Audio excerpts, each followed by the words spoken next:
If there's something that has been bothering you since a long time, something that does not seem to go away no matter how hard you try, I think you should try therapy. And in these times when going out is not your best option, then remote therapy from highly qualified and experienced clinical psychologists is what you need. Log on to www.mentep.com and start your journey towards a better headspace today. Again, that is www.mentep.com. Start your journey towards a better headspace.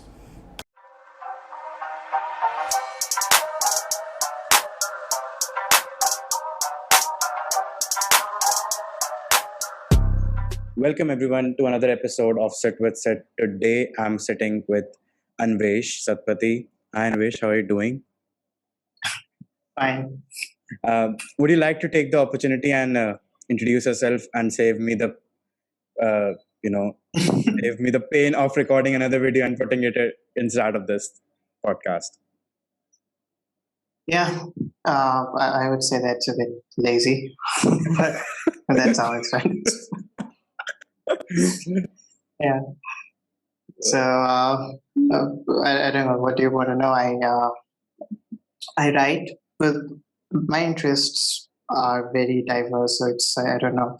I don't know how to introduce myself in that sense, because well, I'll introduce myself as a writer. I think that's the best that it gets. I have written a book published when I was in class 10, and I have a blog where I write on uh, philosophy, psychology, politics, history, just about everything. Hmm. So I also have a YouTube channel where I talk with people. That's about it, I guess. Yeah, if I were to introduce you, I would say that there are very few people that are closer to my age and have fascinated me intellectually. And you're one of those people because I generally see my interaction with people my age generally happens on social media, that too mostly Instagram. I don't use Twitter that often. Like, I use it, but it's not that I'm actively looking up or reading up stuff there. Twitter is just a fun place for me, as so is Instagram. And yeah, so Instagram is generally not very intellectually fascinating. It's just I don't know, it's you can sense, Twitter you can see. isn't either, so Yeah. Twitter is not either. Yeah, Twitter is full of LCDs, lowest common denominators. true. I mean, yeah, I agree. I'm sorry for that. Like, so I mean, yeah, there are people who say that Twitter is the best thing that ever happened to me, and I'm like, dude, please get a life, man. If you really see this bird app as the best thing in your life, then I don't know, you not get love at home. Well, it's fun for people, I think. I mean, I don't, if you use Twitter as a sort of, you're bored and you're going there, you're getting some outrage or whatever, I think it's fine. But if you use Twitter as a source of information, as your sort of intellectual cafe, well, that's not what Twitter is for. And it's full of people, crazy people. So, Yeah, I agree. I mean, yeah, totally, bro. Like, Twitter and Instagram or any kind of social media for that matter is fun. I believe it's chill because people, like, there's one side that say that okay, Twitter and Instagram are learning platforms or whatever, and there's one side that says that these are the most toxic platforms to ever exist. I believe I stay somewhere in the middle where I'm like, I understand that this platform exists, and I understand the wrongs of it. I understand what's right with it, which is that I can connect with anyone and I can have fun with them online. So I like to stay in that place where I do not expect yeah. a lot from Instagram or Twitter. I expect to go there and chill. Because I really think that in Yeah, a well, 15-second Twitter. story or a 250 character Twitter tweet, you cannot get learning. Yeah, so you're saying.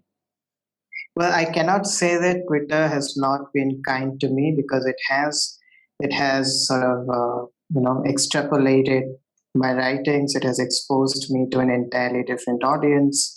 Now some of my writings have been read by around 1 million people, 1 lakh, 10 lakh people. My blog has 10 lakh hits. So I think at this, it's not, it wouldn't be correct for me to say Twitter has not been helpful. It has been helpful. It has exposed me to a different audience, but it hasn't been, I don't use it as an intellectual tool. I use it as a sort of, this is what I wrote, read it, Yeah. So a lot of Yep. people do read it. Many intellectuals also read it. So I think that Twitter is a sort of publicity tool for me. Yeah. Most creators use these kind of platforms as a funnel for their audience to go onto their longer form content. Like if I were to like Yeah, even exactly. if I were to restrict this to purely intellectual content, you'll see the likes of Jordan Peterson putting out Instagram reels for their 3 hour long, 2 hour long podcasts. So you see, right? You cannot exactly learn anything in those 15 seconds or 2 minutes, but a lot more people see those reels than the YouTube videos. So it makes sense for them to you're like, okay, the algorithm is promoting this stuff, so why not? Why should I not tweet 10 times a day and have some audience get to my blog or some audience get to my YouTube channel? And right now, people are very open about it Yeah, as well. I've always been open about it. I don't think I ever used Twitter as sort of intellectual tool. I use it, one, for fun, and second, for publicity for my writings, and that has worked pretty well for me. If I use it for something else, I'd be down. Yeah. So Twitter, Yeah. well, it keeps you in an echo chamber, because what people do is they would often follow people that they agree with, so they just hear opinions and news or whatever that they already agree with. So it's like it helps to keep an echo chamber, which is different from an epistemic bubble. Echo chambers are difficult to get inside. Epistemic bubble is when, suppose you're raised in a family and you have some values and you have not heard the other side at all. You have only been exposed to the value that people around you believe in. It's like an Amish community or something, or a cult. So when you hear the other side, your mind is, open. It's like, okay, there are these people who believe in it, and then you can just manage and rationalize and form your own opinion. So epistemic bubbles are easy to get inside, but echo chambers are not, because you build echo chambers because you're aware that there are other opinions, but you choose to insulate yourself from that. You choose to stay in a box and you follow certain people and they tell you exactly what you want to hear. So, your beliefs just keep getting stronger and stronger, and you get deep into that ideological black hole. So, yeah.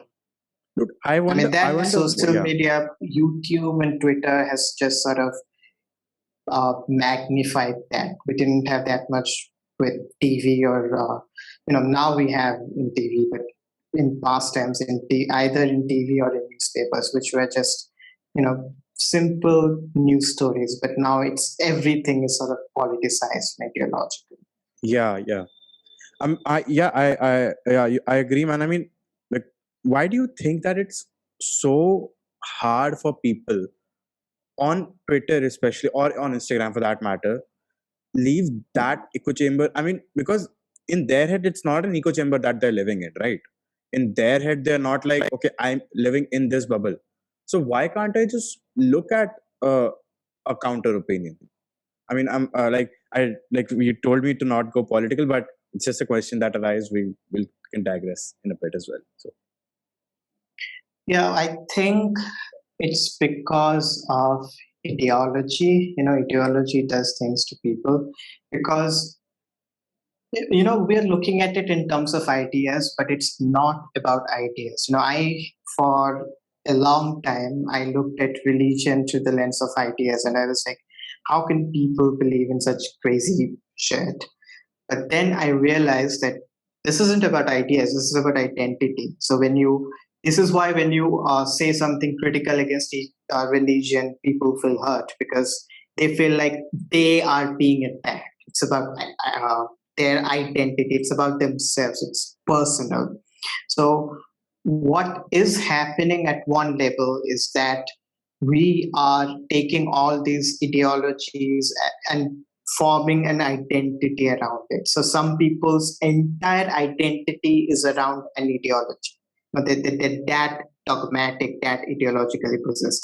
And when you are at that level, I think it's very, very difficult for you to sort of look at it in a very nuanced perspective. So I think the reason, in summary, is that it has to do with identity.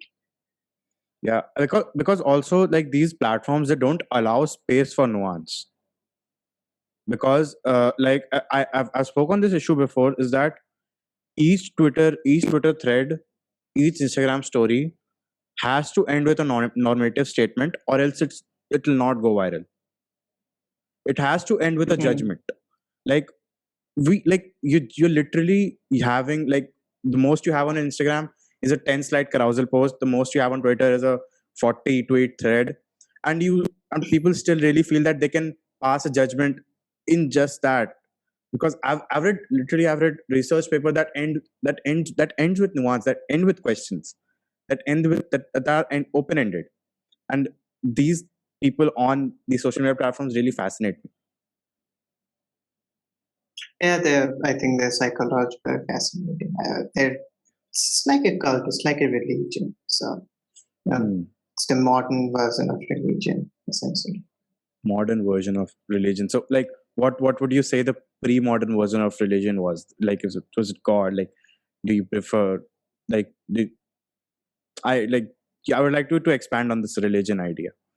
Like Well, I think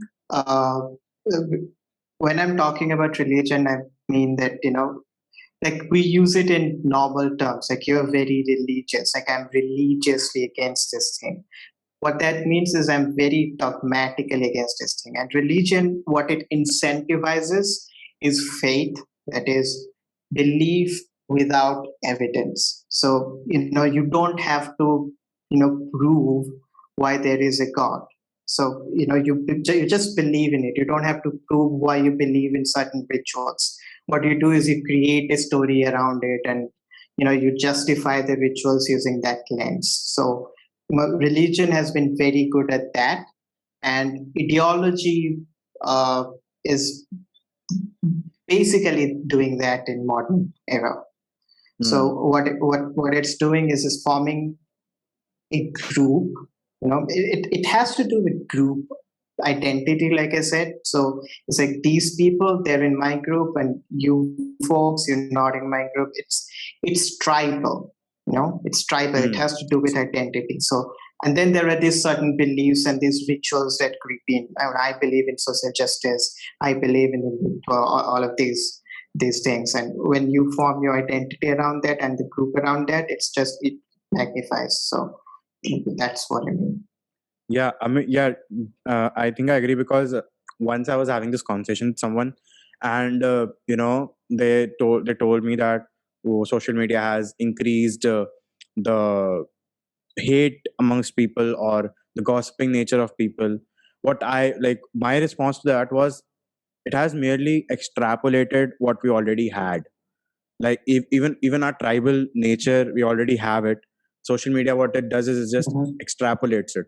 Our instinct to gossip, social media just extrapolates it. It gives it more channels to flow in.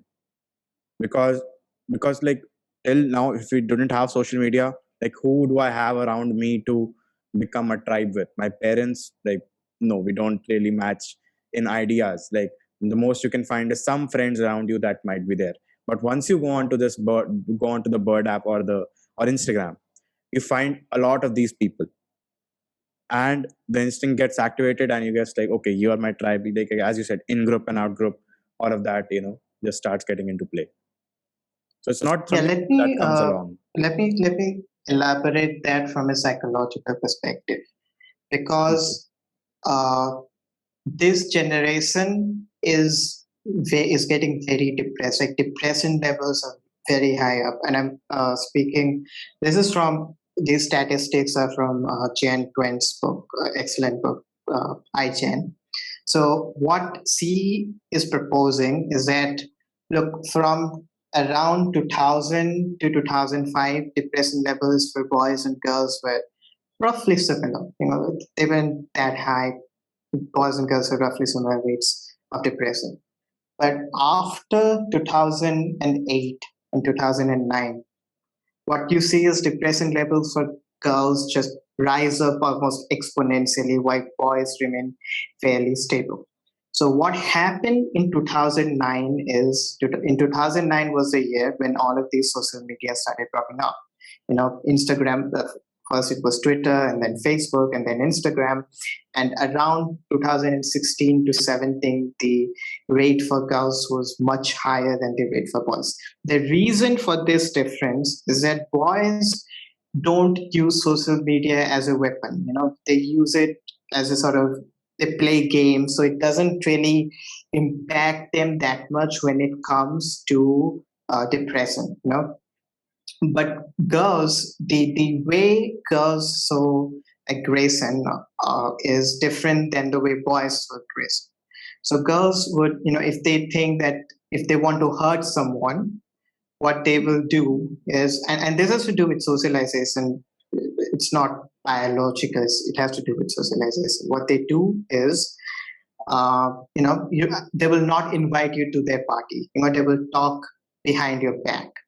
So when you add in social media to this, then you can see how it just magnifies the problem, because now you can just flash in that, here we had a party and you weren't invited. You can just go into their profile and see that. And then second thing is impossible beauty standards that we have for girls. So that is also magnified, because every time you open Instagram, you see these beautiful people at these beautiful parties with this beautiful scenario, caption, aesthetic, or whatever. I'm not on Instagram. So it has made, it is literally made depression worse for girls. And we need to do something about it. We need to moderate it. I'm not saying that don't use it at all. It has been useful to me. I know it's useful to others. I'm saying that moderate it. Do not see it as a sort of, end in itself. Do not see it as, do not revolve your entire identity, your entire world around followers and likes and whatever. Moderate it. Keep your circle small. Surround yourself with people that you like. And this is also the responsibility of parents. They need to see how much their kids are using social media. And I would never say that don't use it at all. What I'm saying instead is, if it's affecting you, stop. Just stop. This is not a good thing. This is not going to do you any well. It's not going to do you any good. Just stop. So look, just to add in, to that boys and girls thing, I think that if you give boys a weapon, if you place guns in every boy's hands, then the depression rate for boys and the murder rate will go up, because boys show aggression in that violent manner. If they don't like you, they'll bully you. They'll be physically aggressive. So just like guns is a weapon in the hands of boys, social media is a weapon in the hands of girls, and we need to understand that.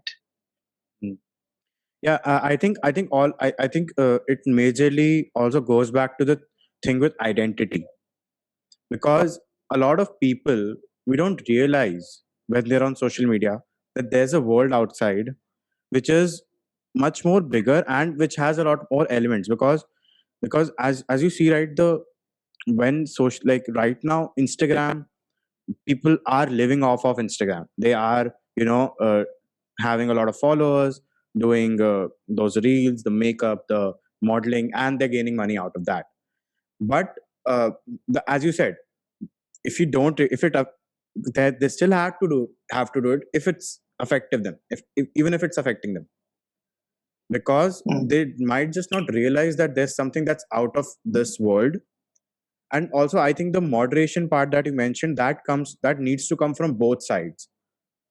And one is the consumer, like the one using social media, they need to realize that, as I said, there's nothing that's real on there. Like, even I see reels with the skinny girls and the muscular guys, and all of them modeling and doing their shit, whatever. And I'm not gonna lie, I do feel bad about myself. I do feel bad about putting on weight. But the good thing about that is that the good thing about me is that like to listen to podcasts a lot. So eventually I bump across a podcast which tells me that it's like those body standards are wrong, or I eventually realize it myself. And yeah, that's about it, because people do when they real. And this is from the consumer side. From the creator standpoint, I've seen some creators on social media which are open about that, which are open that Instagram is fake. And I really appreciate that, because a few months back there was a trend which went on where there was like there's a full window, and half of it is a filtered window and half of it has a filter and half of it doesn't. And there was a whole trend showing how social media is fake. So I think I appreciate that kind of stuff a lot. And yeah, because that then leads to moderation, right? Because we need to realize that this social media is something that's very useful. I mean, as you told, there are 10 lakh people reading your stuff while you with whatever you're writing at home. 10 lakh people are reading it just because there's social media, right? Yeah, well, I agree with you there. That is okay. I lost you there for. Can you repeat that? I agree with you. Yeah. I have nothing to add. Yeah. Yeah. So a few days back, there was this video of Osho that was surfaced on Twitter, that that democracy is by the people, the government by the people, for the people, and of the people, but the people are retarded. And I saw you posting that as well. What do you think about it? Because that was a very blunt statement that he made. He was like saying it as it is. I'm like, this is the most noblest form of government that you see. Let me tell you that you're all retarded. So tell me what you think about that. Yeah, well, I mean, you're asking me about what I tweet, that I don't take Twitter seriously. Yeah, but still, I mean, if you do, I mean, I'm not taking you to, like, I'm not asking you to justify that stance, but just maybe give some thoughts on that. Don't need to justify it. Well, I think that we have a myth that the voter is rational. I don't think that we have rational voters in this country. We keep saying that every vote matters, but that's not how it is. That's not how democracy works. You don't go in there thinking that your vote matters. The individual voter thinks that his vote doesn't matter. He votes the way people around him vote. If people around him are saying that this party is doing good, we're going to vote to this candidate, that's how he's going to vote. If that's what he sees in he or she sees in social media, that's how he's going to vote. So I think that the democracy has more to do with information. It's more like an information battle than a battle of individual rights or individual votes. I think if information goes in favor of one person, that's how that person is going to win. So it has a lot to do with narrative and socialization and what society in general thinks. So the idea that voters are supposed to be educated on issues, that's bullshit. That's not true at all. Lots of people have argued this even from a factual perspective. Brian Kaplan has a book on it called The Myth of Rational Voter, which you can check out if you want to know more about it. So, the people are retarded bit. I think that to a certain extent, the people are influenced by the narratives that they've been told. Because the way we look at politics is that we basically agree on certain things, and everybody who questions that thing is sort of trivialized and told that he's in the fringe. So this was the argument of Carl Smith, who was a fascist. His argument was essentially that we pretend that democracy tolerates dissent, while what it really does is when there is actually a threat to the power, when there is actually a threat to the state, it goes back to its authoritarian roots. There is emergency rule, so it uses emergency rule to suppress that trait. It jails people. So he argues about this. So he sees the state as a sort of, from a theological sovereign perspective, the state is like a god, and we subscribe to this religion whether consciously or unconsciously. So for that reason, I've just stopped caring about policies now. I think I want to have the conversation at a meta level if I engage at all in politics, which, by the way, I'm not very interested in right now. So if we are going to have a conversation on politics, we need to have it on a meta level. We need to have it. We need to explore ideologies that we haven't explored. I have on my YouTube channel David Friedman, who happened to be an anarcho-capitalist, and my future guests will include communists and people who have researched on fascist philosophers, because I do think that they have important things to say. I may not agree with them. I may think that they're a bit crazy. I also had an interesting guest on who he's a sort of anarcho-primitivist. So he thinks that we should go back to like the 13th century. We should leave all this technology behind, and technology is bad. That kind of guy. So I had him on my show. It was great conversation. I don't think that these people should be just, you need to engage in this kind of conversation just because they're interesting. They say things that are true behind that sort of ideological bent. And they say things that you've never heard, and you will never hear these kind of arguments from the mainstream. So I think we need to engage with the fringe as well, not the violent sort of idiotic fringe that you see on Twitter, but people who are extremely well read and who know what they're talking about and who know what others are talking about.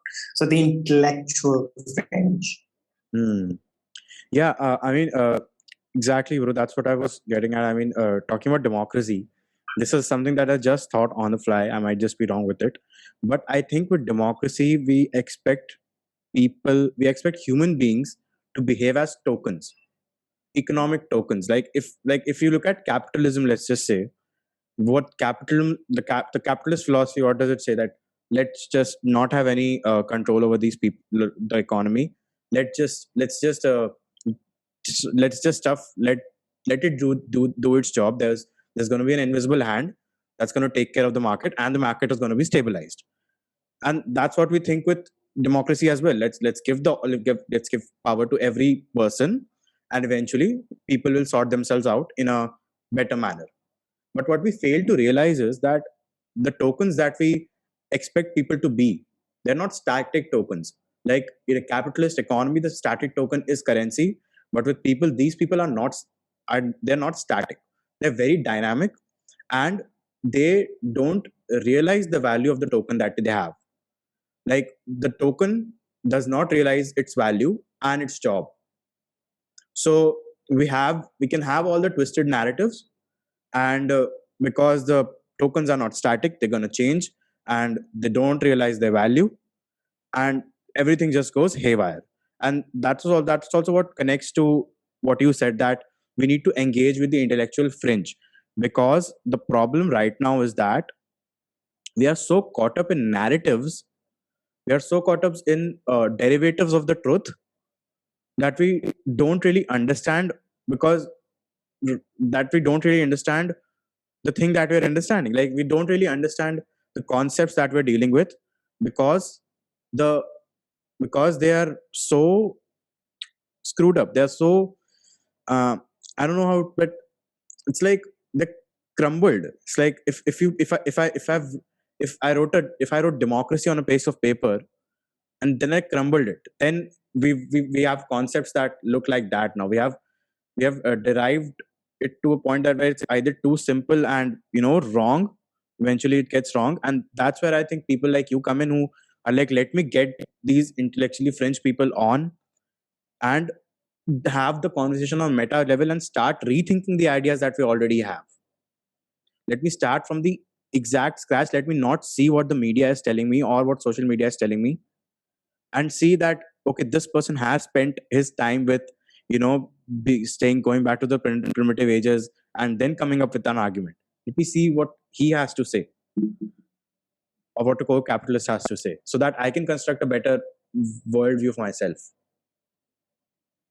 Yeah, well, it's not always about better worldview. I think that I don't see anything wrong with narratives per se. I think that the reason is we're only being offered very few narratives, and I think that is the problem. It's because I'm tired of hearing the same narrative over and over and over again. I'm tired of hearing left versus right, socialism versus capitalism. I'm just tired. I want to explore other ideas. It's like we're pretending that other ideas don't exist. Well, they do. Anarchists exist, and I think they have a very good philosophical argument to make. Why are we What is their not argument? listening to them? Why don't you tell me about their What? argument? The anarchists. What is Well, their argument? Well, their argument essentially, they're different kinds of anarchists. So, if we get very deep into that, they're like anarcho-communists, they're anarcho-capitalists, they're anarcho-syndicalists. So, very different views and very different perspectives. But their argument essentially is that the state is an evil and the state coerces you to do things. The state, no matter how you revise it or phrase it, the state has a monopoly of violence and it is going to do certain evils whether you like it or not. So that essentially is one of the set of the argument, and the state coerces you to do things. The state coerces you to pay taxes. The state coerces you to, live in a certain way. The state coerces you to do this job. The state coerces you to follow these rules, which may not even be in your best interests. So their argument essentially is that, well, people have lived without the state. Stateless societies have always existed. And, if we dismantle the state, we'll probably be in a better position. So one example that I can give is, from the anarcho-primitivist side, is they gave me an example of society before agriculture. So agriculture emerged essentially in what we call, the Middle East right now. So society before agriculture was basically a communal society. Communal has nothing to do with religion. Communal in the sense that they lived in a Community-based. Commune, let's say. So communal has different meaning in India. It's, the word differs. So society was essentially organized around community. There was a lot of sharing, and people lived together, they hunted together. Because, look, it makes sense, because if you go out to hunt, even the skilled hunters, it's not sure that the skilled hunters would get, the job, would get hunting. It has a lot to do with luck, right? So what they did is they used to share, whoever gets a hunt would share it with the community as a whole. That wasn't true for fruits, because if you take a fruit, you can eat it. You don't have an obligation to sell it around. But the moment agriculture crept in, the moment agriculture crept in, private property started organizing. So people started, keeping themselves in, individual houses. And the best example of that is that the early people, they would dug their ancestor in the house that they lived. So if your family member dies, what you would do is you bury them under the ground, because that was the way you proclaim that this is my house. That's my ancestors are buried over here. That was a sort of symbolic proclamation of that. So the movement private property emerged, violence just went haywire. Societies before that, societies without agriculture, well, very less violence. So, which is to say that the violence level of societies before agriculture was similar to the violence level that we have in Scandinavian countries, Denmark, Netherlands, all of these countries, which have very negligible forms of violence, none at all. But societies after agriculture, which had private property, which had people around them, had very, very extreme levels of violence, uh, similar to Congo or pick out North Korea, very extreme level of violence, which is to say around 98%. Everybody was violent. The society was totally torn apart. So that is an argument that I didn't hear before I read this anarcho-primitives, and these are facts. So they have a decent thing to say. I did not know this about pre-agriculture societies or things before I read them. So they have a lot of things to teach you. So why don't we listen to them? Yeah, I think we don't, because again, as you said, we as we're so Well, caught up. it's uncomfortable. Yeah, it's uncomfortable, and we're caught up in an echo chamber, right? Because if you were to take other points of view, you might have to deal with, as you said, uncomfortable situations or uncomfortable axioms to think about, like how like what if I start looking at things from a lens which is not theological? Why do I believe that all life is equal? Let me just not believe that, and then look at the world. Again, that is so uncomfortable for many people, right? We don't want to make a statement that's not politically correct. We don't want to explore the ideas publicly which are not politically correct. But you don't have to believe in it. Well, I'm not saying that you believe in being a primitivist, live out in the woods. I'm not saying that. I'm saying listen, read, Yeah, listen to them. That's all I'm saying. yeah, that's what we don't do, right? Even if, let's just say, a Joe Rogan calls someone who's not widely accepted in any circles, he is to be blamed. Like, not that he's believing them or not that he's living I think what I why they think the say. argument there is a bit different. The argument there is that it's not that he had these people on, but that he doesn't challenge them sufficiently enough, which is a different thing. They may have said or done some pretty crazy things, and you're having them on a very big platform, on the biggest podcast in the world. And if you don't let your audience know about Hmm. that, about the terrible things that they've done, then they're going to go away with a very different perception, and they're not going to have a an honest perspective of that person. So I think the argument there is that he doesn't challenge them enough. I think that's a fair argument. It's a fair criticism to make. Yeah, I mean, yeah, that's there's like that's also a thing that I have. That's also a qualm that I have with a lot of podcasters, is that they are generally just having people on and not really challenging their ideas, especially the big ones. So Maybe they're lazy. yeah, I I mean, suspect they're lazy. They just want to have people on and get views and things like that. yes. Dave Rubin is the best example of that. He has this he doesn't read anything. He has the same guests on with the same talking points, with the same. He will only have conservatives on, and he will never challenge them. He'll just, say the exact same questions. So, uh, there are a lot of people like Dave Rubin. He's lazy and stupid. I can't help it. Yeah, I think I think a lot of podcasts are just interviews right now. I mean, obviously, like, we are in a stage where, especially in India, podcasts are maturing right now. So eventually, we'll have our podcasts, and our interview podcasts. So I think that there I is. think there's no purpose of having there's no benefit of having podcasts if you're just going to interview people. No, you're Yes. sitting down with a person for an hour or 2 hour, and you're just going to interview them. That's stupid. That's ridiculous. You're just going to have them give a monologue. They can do it on their channel. So why have them on at all? So if you're Hmm. having them on, you must explore their ideas, challenge them a bit. You don't have to be aggressive about it. You don't have to Hmm. be a dick about it. Just challenge them politely. That's what I do on my show. I have these guests on. I agree with them on some things. I don't disagree with them on other things. But every guest that I've had, I've challenged them at least a little bit on their ideas. I have asked Hmm. proving questions.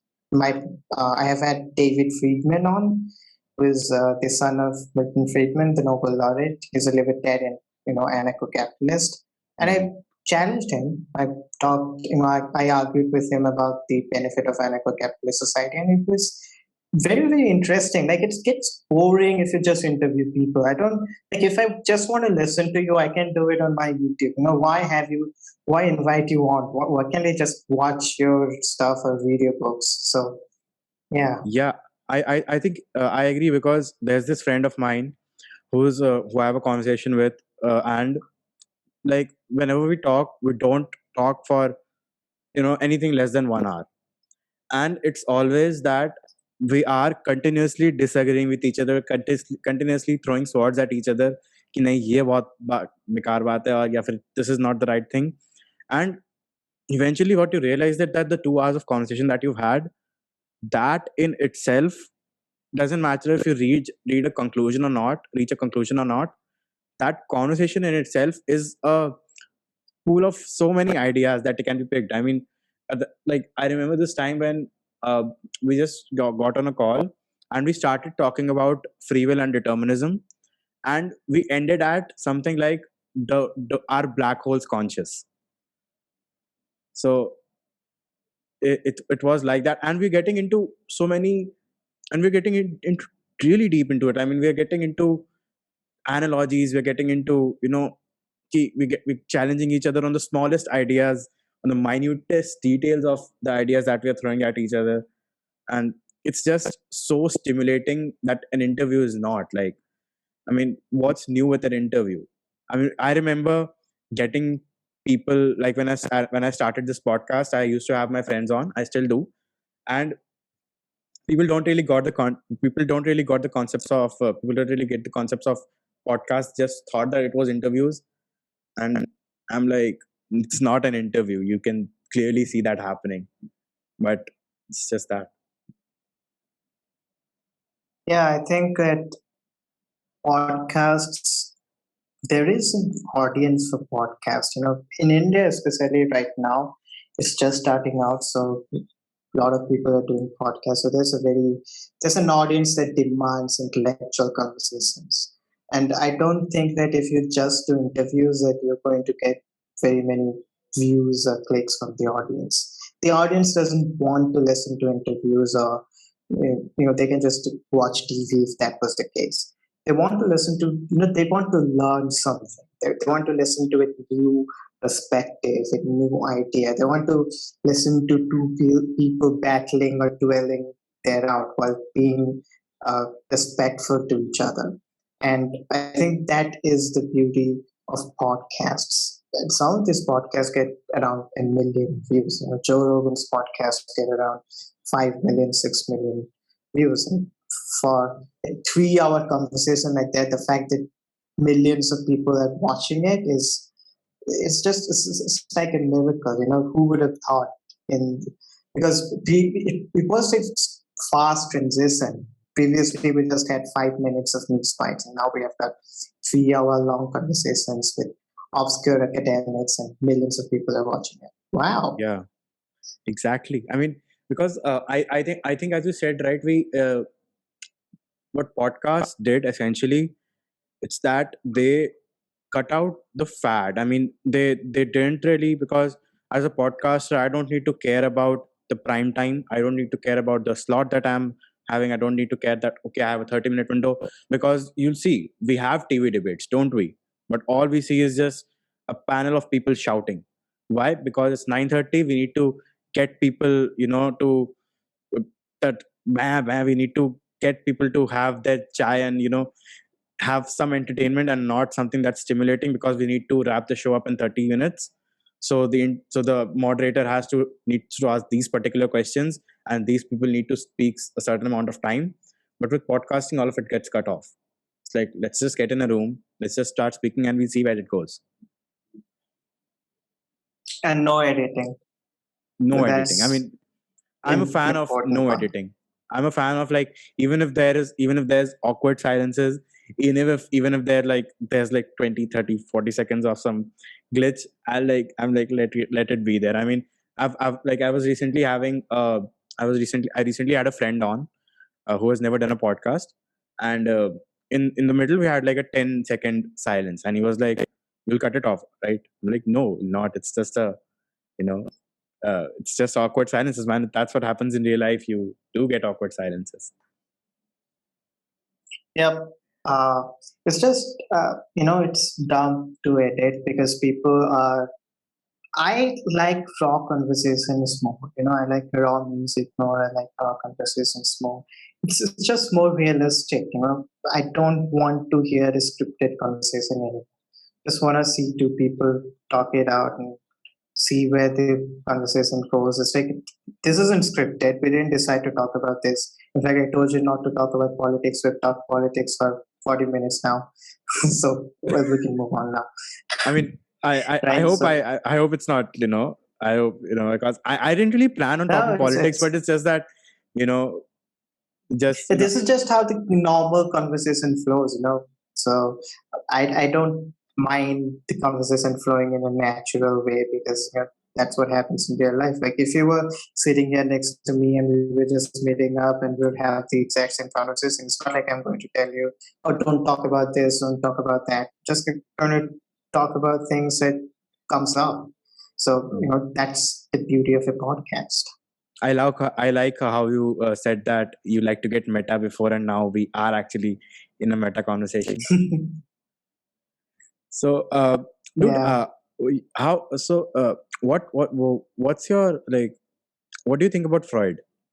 Like, I studied Freud a bit. Like, I mean, I am studying, and I had this whole class on Freud in my literature class, and I remember my colleagues went, oh my god, they were like, generally they had like those mind blowing moments, and I had them, and what I saw that, a lot of them was like Freud was crazy. They were like downright they hate Freud, and how can he say that, and basically getting offended by a person who died like what 90 years ago. So No, I don't think your friends are wrong. I think they I have mean, all yeah, the right I of mean, your not opinion. not getting like in the sense that like in that sense that they'll not talk about Freud. They'll dismiss Freud in that sense. Well, I think that if they're dismissing Freud after reading him, and if they read some good psychology, then I think there's no problem. What I think about Freud, I think that Freud was wrong almost all the time. All the So time. almost all the time. So I will tell you where Freud's theories work marginally and where they don't. So Freud was not a scientist. So first, first the major failure of his was that he was not a scientist.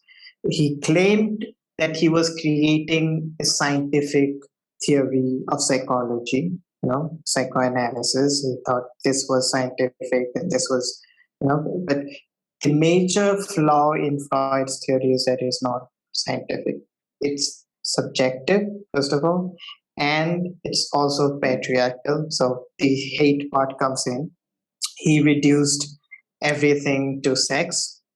So, and that is absolutely ridiculous when you think about it. He had the psychosexual stage of development, uh, around 5 stages, I think. Yeah. Yeah. Oral, anal, phallic, Phallic. latency, genital stage. Yeah.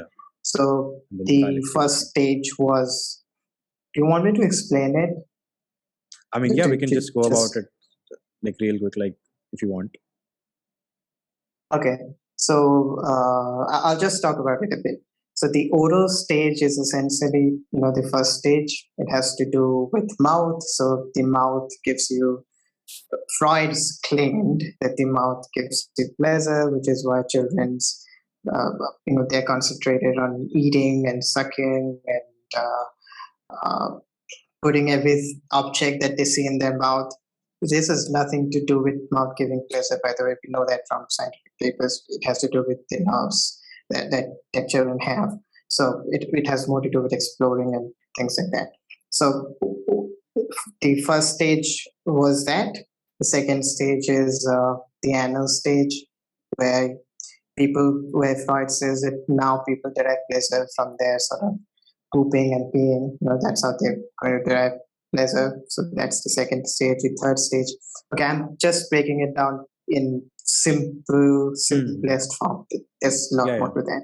So, and the third stage is the phallic stage, which is the most controversial stage, around 3 to 6 years old. That's when children The become aware of their sexuality. feelings and their sexual anxiety, and so Freud said, and this is funny, that boys experience sexual attraction to their mothers, and they resolve that, the Oedipal complex. They want to have Oedipus sex with their complex. Yeah. mother. Yep. And then they resolve this by by idealizing their father instead and looking at them as a sort of ideal lawgiver figure, and Mm. if they see their mother as a sort of kind, caring, affectionate person instead of sexual competitors. Mm. And girls go through something called Electra complex. At this stage, boys also have something called castration anxiety. They're scared because their The father is father going to chop their dicks chopped, off because and that's why they respect because their fathers. that's why they respect their father. It's bullshit.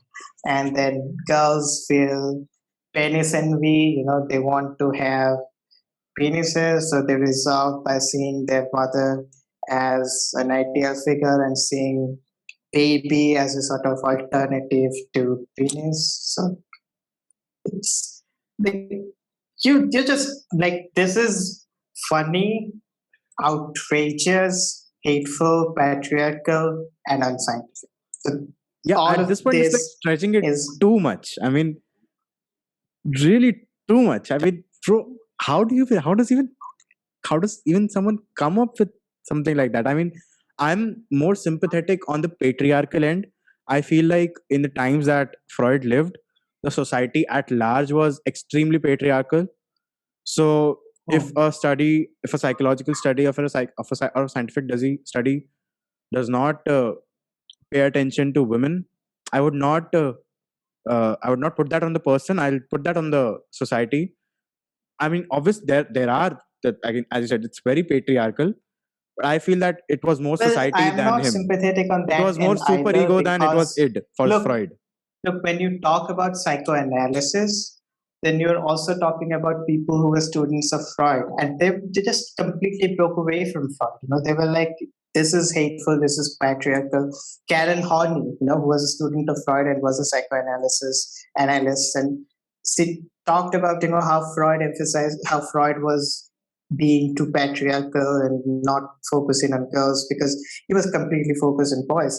Even Carl Jung, who was relatively patriarchal, was angry that Freud didn't have similar stage for girls. So Hmm. Electra complex and those things, that's the analytic psychologist, young side of things. It wasn't Hmm. Freud who elaborated on it. So I'm not sympathetic on the patriarchal end I with mean, I'm Freud not at saying all. that I, I'm I just think, completely. I just say that there's yeah, some well, I part that think might it's be attributed to the understandable. society. Some people, Yeah. yeah, well, it could have been attributed to society, people around him.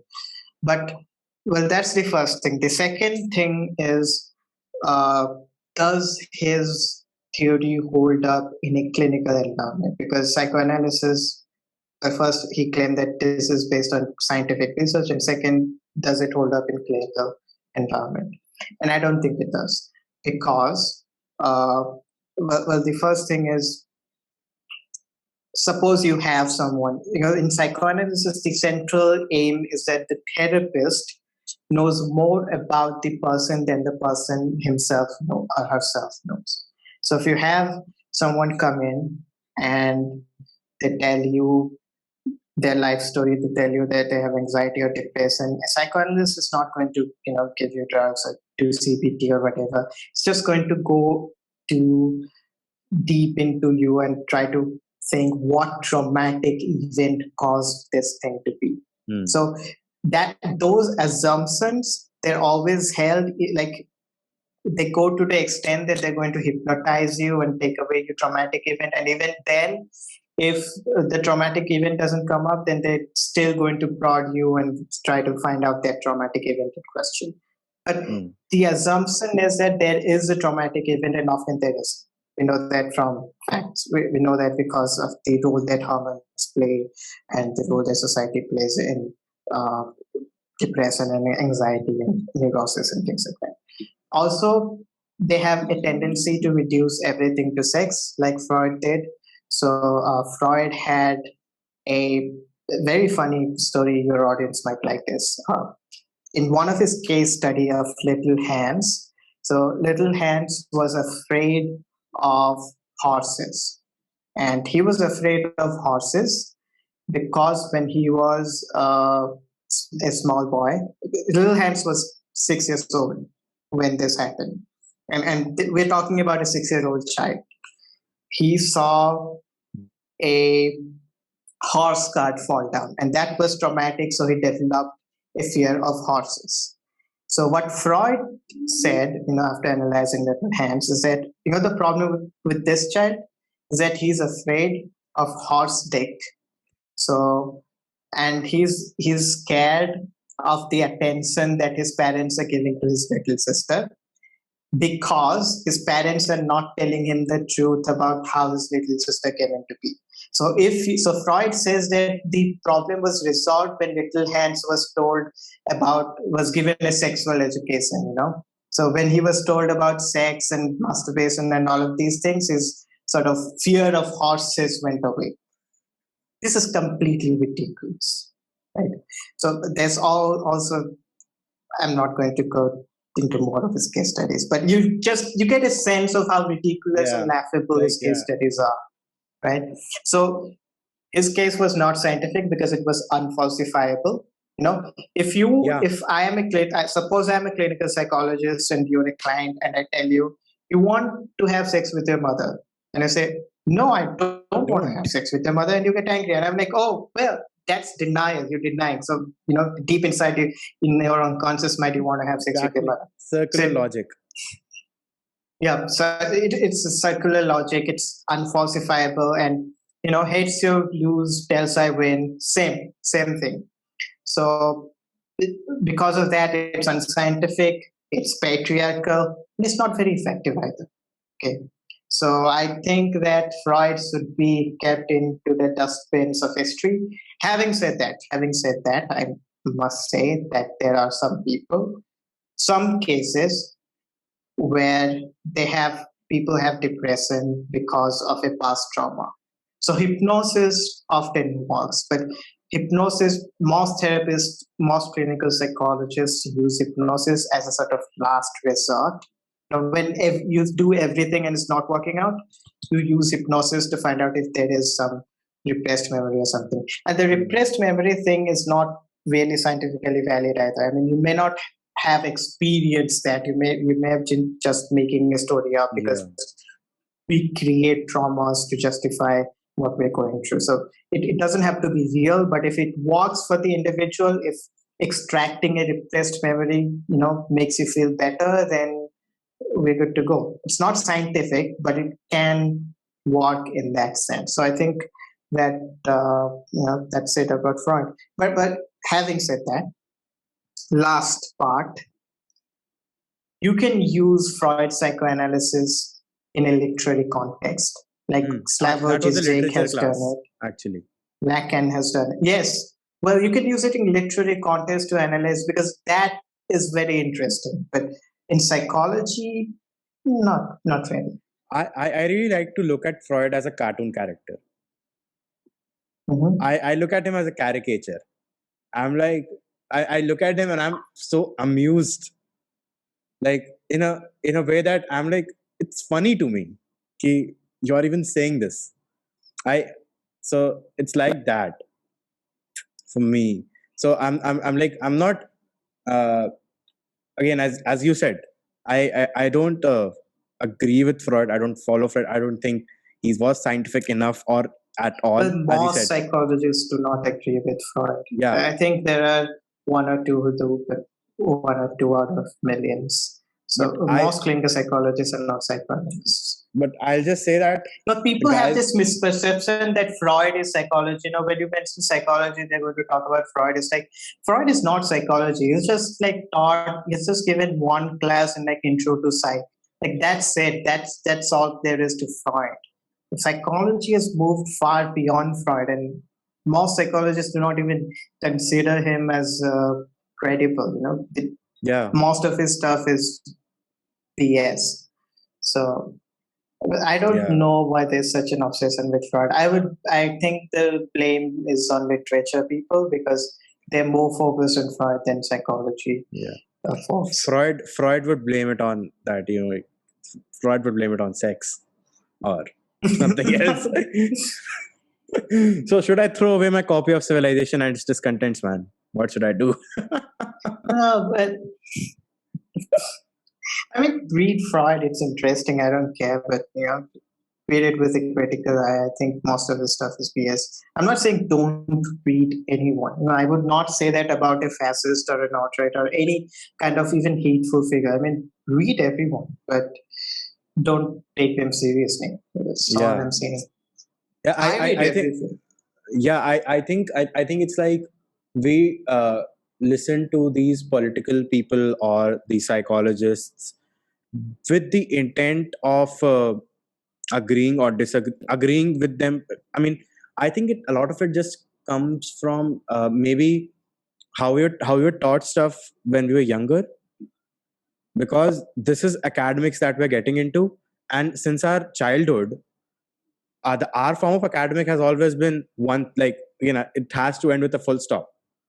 So it's like if we're reading a psychologist, then it has to be correct. Because I remember when I started my college, in my first year, we had course in a course in problems in philosophy, and there we had around 5 modules. And at the end of each module, where like we had proven everything that we started out with wrong. So I remember this thing coming up from me and my classmates that यहाँ पे सही क्या है भाई, सब तो starting में किसी चीज से कर रहे हो, फिर खत्म हो जा रही, वो गलत हो जा रही है बाद में, तो मतलब क्या है? So it's like that, I think. Yeah, I think that you know we need to know why we think ideas are BS. Now, if you think, for instance, anything is not worth your time, then you need to know why. You need to read. So, but I'm not saying everyone go read Freud. That's not what I'm saying. I'm saying that if you're Hmm. interested in intellectual history, if you're interested in psychological history, read Freud. But if you're interested in knowing about psychology, don't read Freud because modern psychology is not Freud at all. So, Hmm. Yeah. yeah, that's Yeah. I think. Do I have anything else? Do you have anything to say, or you know, like how was it? I mean, I think we can just end it right here before it gets boring for the both of us. But I mean, I really enjoyed it. I got to know a lot from you. I think these kind of conversations that I'm having, these tend to teach me more than my college, because I mean, especially online. I mean, if I was sitting in classes, I think I would be better off. But when I'm online, then I think a Zoom call with someone who's good what they're doing, and that's just better than an online lecture. yeah. College is very restricted. You get only to know about certain stuff, things that are in the No, syllabus. But I mean, if in you my talk to college people, particularly, like I would say that my college does have a lot of room for discussion. Like for the course I'm studying, it's liberal arts, so we study like a lot of things. I mean, we literally study science. Then we also have a yoga class in this semester. We also have fine arts and whatnot. But I really think that it's just this online medium that's taking all the fun out of it. Like I remember having intense debates with my teachers online in the starting, and just imagine that happening offline. So I think that's better, just a better way. yeah, well, offline is always all conversations are better offline. That's no question about that. I enjoyed talking with you. I think you were very engaging. And what else do I have to say? I don't know. It's Follow me on Twitter. Links in the descriptions, I guess. yeah, sure. And subscribe to my YouTube channel. Read my blog. That's it. Dude, I think your blog is really fascinating. I mean, I read through some of it, and I really liked your writings. I think how you write is uh, I mean, I've read you on, so I've read some of you on Twitter. I mean, I said to not take it seriously. Your conversations that you have, uh, uh, I, I, I, I think you as a podcaster have a lot to add when you're having these conversations. Are these conversations the first time you're having these people, or they're like people you know already, or you've interacted with them? Some of them I know already. Some of them I have first time on. Some of them I meet on Twitter, and I'm like, "Hey, you want to come on?" And let's do it. So it's a mix. I knew artists before. I knew Abhijit before. I knew Prakhar before. So I knew Matthew McManus is a philosophy professor before. So yeah, well, it's a mix, but Do you it's think? good. Huh, It's not the sort of content that you would expect from an Indian podcaster, because I don't often talk with Indians. I would often have them few on, but most of my guests happen to be just outside from India, engaged in deep academic fields, science, economics, philosophy, politics. So it's hard to build an audience that way, when you're having these diverse guests on. So mm. yeah, I and think like yeah. Sorry. Please continue. I also engage at a deeper level. So I think that if you're getting into, sometimes it might also happen that you don't know what's going on because Yeah. of some prior axioms, some prior knowledge that I and the guests have.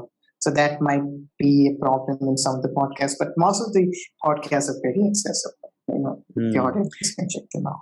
Yeah, I think it's that we whenever like those podcasters or anyone else, it's that they have some sort of a grand goal that I want to bring this to you, I want to bring that to you. But with people like you, or people like me, it's just that we're interested in ideas, we're interested in things that we generally don't talk about.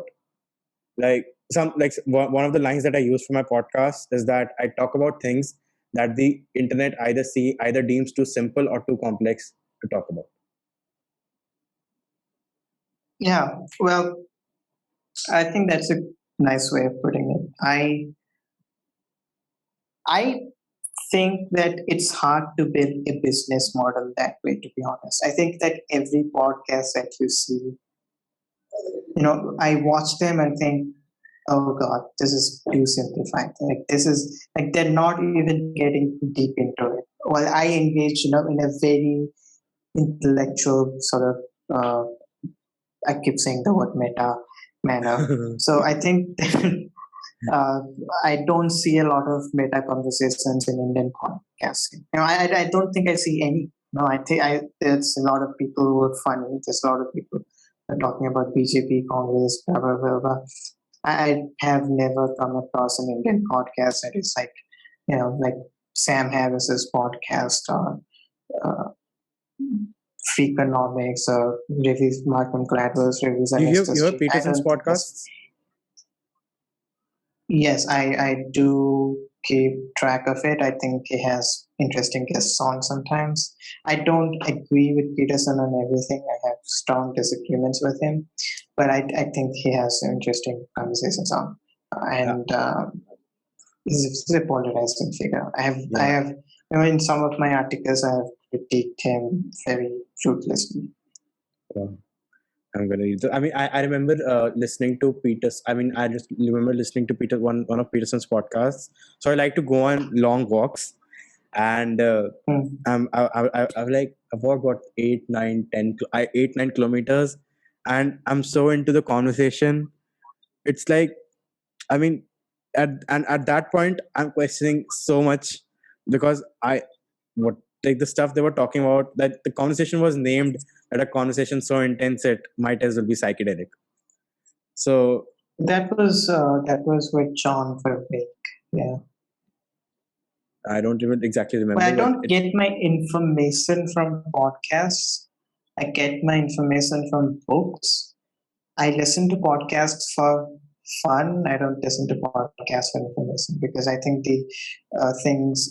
there's always a certain bias. It's not always clearly argued upon. I think books are the best way to judge whether a person's ideas are valid or not. Because I'm going to say a lot of things here that I'll regret maybe tomorrow. I just put it because I'm just messing around. I'm not giving you a scholarly citations of it or yeah, why I believe in this. I'm just messing around. I'm just saying whatever comes to my mind. But when I write an article, I get really deep into it. So my articles tend to be really, really long. Some of them are like 5,000 words long. Some of them are like 8,000 words long. So they're usually 2,000 to 5,000 words long. So very long article, but you find that in every paragraph there are like 15 citations. So for every statement I make, I present an evidence why I believe this way, elaborate on that. And I think books do a better job of that. But if you listen to a podcast, that's not what happens because a podcast is it's very spontaneous. It's fun to have, but it's not really the way for you to elaborate on ideas. A podcast is just an extended version, perhaps a better version of Twitter, like if I sound interesting, buy my books. So things yeah, like that. But often, I think that some people tend to be really boring when they speak, but then you read their articles and it blows your mind away. I might be one of them. Hmm. So, No, you're not boring when you speak, no? so I think that the best. So if you want to judge a person's ideas, read their books critically with a critical eye, and see you can figure out after you've got read a certain amount of books after on that topic and the other side of everything, you can evaluate the evidence for yourself. You can evaluate whether they're right or whether they're wrong. So I think Peterson has a tendency to Dr. Peterson has a tendency to often simplify things. I think I don't, I've never been interested in the self-help stuff. So I just keep away from that. And Peterson is Yeah, really deep into that. I think most of it is harmless self-help, but I think he has a tendency to oversimplify things. And he often says things that he hasn't read about. So he would criticize postmodernism. Well, it becomes very clear that he hasn't read the postmodernists. I had yesterday, in fact, I talked with someone who is a libertarian, that is a free market and socially liberal person. She's also a postmodernist, like a libertarian postmodernist. So Peterson views postmodernism as a sort of Marxist, leftist conspiracy theory out to yeah. destroy Western I civilization. see It's not Peterson true. whenever someone like opposes Peterson's idea, he's like, this is postmodernist and Marxist, and he starts with one thing and then just extrapolates it a lot. I I heard don't him think this he too, has and read Marx beyond the Communist Manifesto, and I don't think he has read postmodernist beyond, maybe one postmodern critique, which he brings up, explaining postmodernism. That book also really gets postmodernism really wrong. It gets even classical philosophers. It won't get you basic philosophy course. So I think his critique of postmodernism is derived from Stephen Hicks explaining postmodernism, which in itself is completely flawed. So that is one of the mistakes that he makes. And then he talks about cultural Marxism. But if you ask him, who are these cultural Marxists? Zizek asked him who are these cultural Marxists, and he wasn't able to name it. And I think if he actually read the so-called cultural Marxist, he will find that he actually agrees with them more than he disagrees.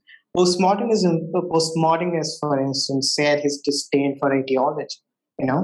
So they said a disdain for power, overarching state power.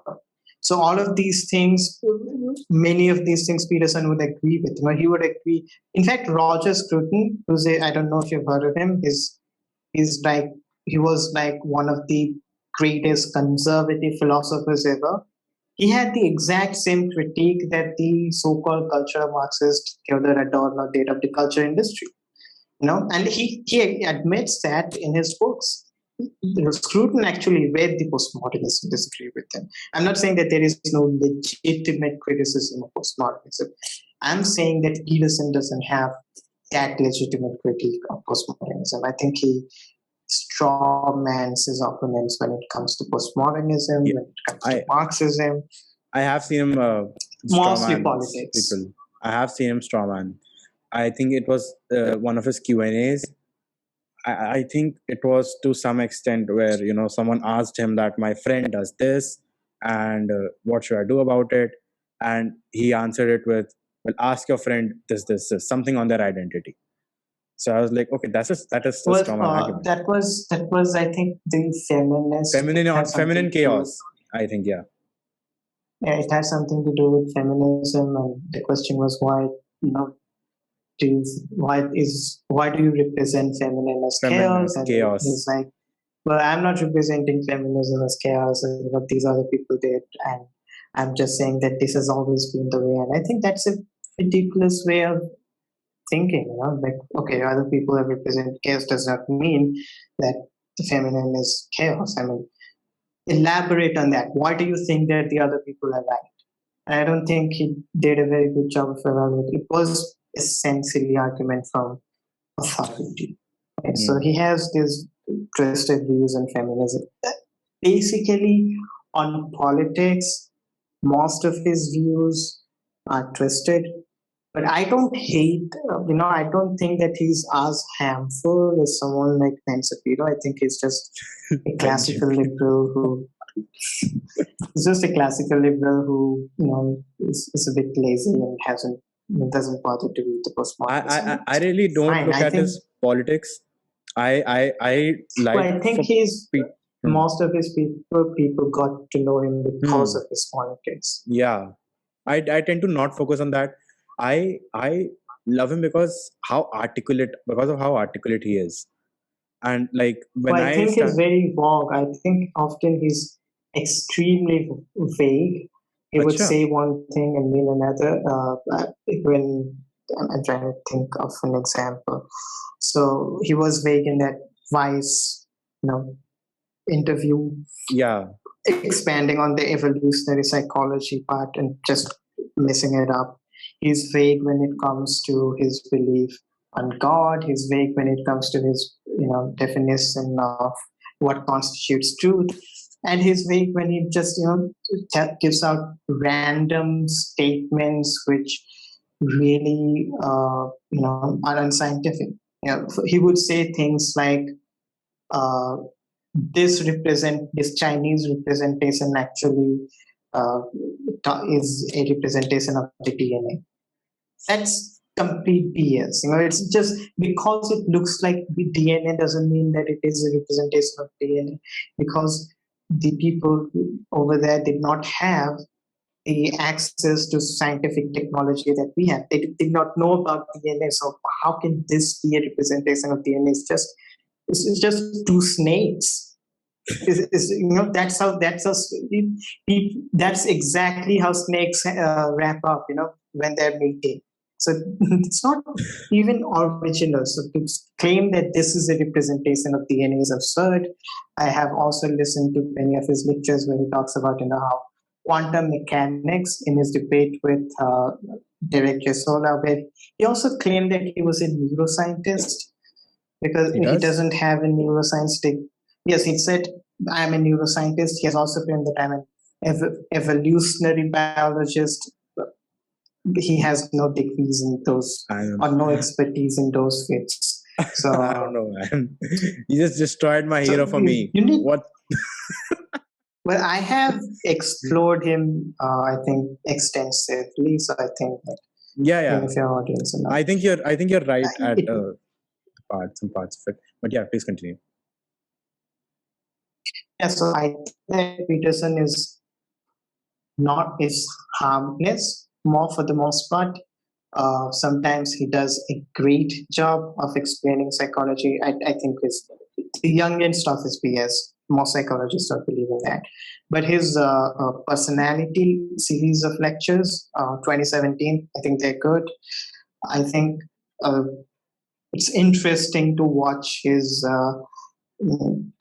interpretation of Bible, the Yeah, biblical that was series. interesting. I don't necessarily agree with him, but I think it's interesting to just see how he interprets the stories. Yeah. So I see him, unlike a lot of other people who portrays him as this defender of patriarchy, as this hateful guy who's out to, you know, Get destroy the women. social justice or whatever. And I don't see him as that figure.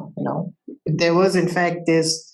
I don't know if you've heard of him, but there was some guy in a comic strip. He was Yeah, exposed as this villain, the Red Skull. yeah, So yeah. as a He made a completely merch out of evil that. fascist person, I think. Yeah, I mean that's BS. This is a harmless professor who Yeah, has often very interesting things to say. So I'm saying everyone should explore Peterson and so on because I don't think that his books are harmful. I think his books are normal self-help stuff. So yeah, I have mixed feelings about Peterson. Now I'd love to talk to him someday. yeah. I'm sure you would, guy. I mean, I'm sure you would because you have so much on him that you could just go and tell him, okay, here. I have nothing on him. I'm not as critical as you're making me sound. I mean, If I start talking about Ben Shapiro, I would never end. So Peterson, I've been very sympathetic. So it's not. I don't hate him. Okay, Peterson fans, don't come at me. yeah. I think it's like you as you said, now you're very critical of him, and you're very clear with the critique I'm that you have critical of at him. him at certain points. I Yeah, like you're him very at clear of the others. points of him that you're clear at, and all of those are, as you said, ideas. They're not attacking Peterson. Like what you see Hmm. from the wrong side, there's like I would Peterson is never an do that. evil I think he's person. a very nice Peterson person. I doesn't think he's like a very women. nice person. So that's what I the think general he's a critique of him very is. nice, kind person. I have read his books, and this is the framework that I've come across. I think he's very good guy. He's just an old, nice person, a professor that I'd like to talk to. So he's not evil. He's not this Red Skull. incarnation of a defender of patriarchy. He's not a monster. He's a nice guy. He Yeah, has. I think his great. If someone is depressed, I think he did a great job in his therapies, judging from the case studies that he talks about in his books. So this is an interesting, nice person, and I don't know why people hate him so much. I mean, I have critiques of him, but I yeah, don't get the hate at all. I don't get the hate. yeah. I mean, that's the problem generally that I have with hate, and especially hating figures. Like if you are, let's just say, hating on Well, Peterson, or you if can you're hate hating on, ideas. Hating yeah, figures is yeah, if you're hating beyond. on, let's just say, Peterson, or you're hating on Freud or whoever that you're hating on, and especially if you're hating on just for the sake of it, or if you have some sort of a vague idea that you cannot even explain beyond the point that that person is bad, that I think that's useless, because that's just an emotion, that's nothing that has substance. Like as you said, you have critique on Peterson, you can write a critical article on him, and that I would have. oh, you have. So as you said, so that would really separate it from hate, and that would be something useful. I don't think if I should reveal it, but since he had no problem, he liked my first article that I published on Medium. I sent him an email and said, Oh, "It's pretty good. Keep it up." Right. wow. So I don't hate him, and he has. I'm grateful for him to give me that inspiration at that time when I was a nobody then. So yep, I don't hate Dr. Peterson. I would love to talk to him. I have critiques of him. I like him at certain points. I think he's brilliant. So, and I think his psychological research, many of it is fantastic. Okay. So, Yeah, I think having said that, I yeah, do think that people, uh, you know, get on internet, everyone is just reading it. It's not new. yeah, You know, and they it's don't so know about these useless. ideas. This is people around you telling you, this person is bad, this person is good. It just keeps you in the group. That's all there is to it. I don't think that people hate each other because of ideas as much they hate to be in the group. The cool kid. I am Yeah, certain. I'm sure there are certain people who like Peterson because they want to be in the cool kids group. yeah, Okay? So it's the same thing. yeah. I mean, because I mean, I think it's so useless now. Like as we talked in the as we talked earlier, there's no like there's like social media is not useful at all in that sense. Like you cannot contest ideas on social media. So even if, and you're actually hating on people, which is like, see, first of all, social media is not doing just doing no good to you if you're taking it seriously. Then you're taking someone else on social media who might not even take social media seriously, their ideas seriously, or their persona seriously, and then put giving out your time onto their timeline, which won't lead to anything, which will just lead to another defense mechanism, and then which could gonna trigger in, and then you're gonna fight, and what you get some I mean, numbers. watch the Peterson and Harris debate or Peterson and Jose debate. They were respectful throughout, but they were viciously critical of each other. I think that's how conversations should go. I don't think social media is very good at it. I think that's one good thing that that Peterson did when he engaged in that debate. And I absolutely loved that there are like 4 parts of that debate, and I loved all of it because that is the kind of debate that I want to watch more of. I don't want to hear shouting match anymore. Yeah, I want to hear people engaging ideas, which is exactly what Peterson and Zizek did, right? They were very critical, but they were respectful. When they understood the other point, they were still manning the other point's argument. And I think we should all aspire to do that. yeah. I think that's very true. And with that, I'm gonna end this. Thank you so much for being here. Yeah. I think I got to learn a lot from you.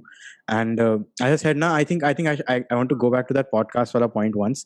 That as you said, podcasts are like the best form of learning is books.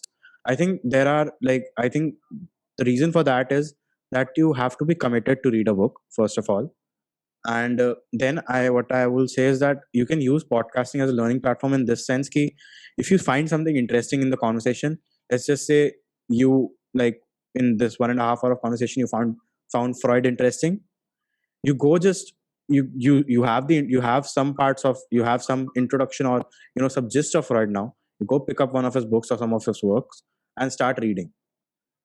I think that's because And I that's what think podcast I as do well. as well. I listen to a lot of podcasts and I just pick interesting stuff that I find and then I go read more on it. So I think reading is Yeah, still that's what a podcast as well. I think your viewers should now check out my work. It's, uh I can't yeah, say yeah. that whether it's interesting or not. But, I I mean, mean, you've read it, so can you just repeat what you said? I lost you for a bit. I just said that viewers should check out my work now that they've listened to me. Yeah, please do. I mean, if you are in any way interested in really getting into politics, then I think Anvesh's work is something that you check out. I should check out and quit those 15-second social media stories, please. Most of my work is not in politics. Yeah, So, but still, if I think it's I think I mean still you. I mean, obviously, you should go read psychology, philosophy. I mean, but still, I use politics because my it's blog not is in something that. the keep it in the description box. Yeah. I actually mentioned politics because uh, you can like because we don't have a lot of good places to read politics from. Yeah. So I just mentioned it. That's why. And yeah, I think now we should stop recording. So we'll see you later. Yep.